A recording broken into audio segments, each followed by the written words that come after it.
Panibagong araw na naman dito sa Bikers Pod. At for today's video ay may release ulit kami na unit. Ito nga ang Zontes 400G na para kay Sir Ian. At ayan na nga, dinedemo na ni Ed yung unit kila Sir. At pagkatapos nga ng lahat ng yan ay syempre pa picture taking na. Kaya muli ay congratulations kay Sir Ian sa bagong-bago niyong Zontes 400G. At thank you sa pagtitiwala sa amin sa Bikers Pod. Ride safe always!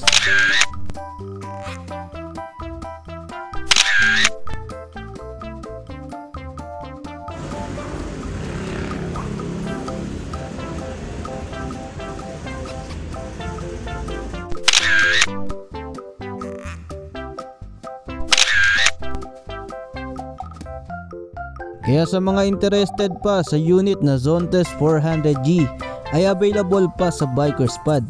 I-PM nyo na ako at i-assist ko kayo. Available ito sa mga color variants na white, black, gray at green.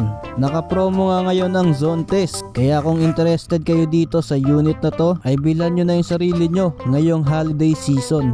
1 to 2 weeks lang ang process ng ORCR at plaka. Kaya naman, PM is the key. Thank you Sir Ian, ride safe. Ayun lang guys, maraming salamat sa inyong panonood at kita-kits ulit tayo sa mga susunod ko pa na videos.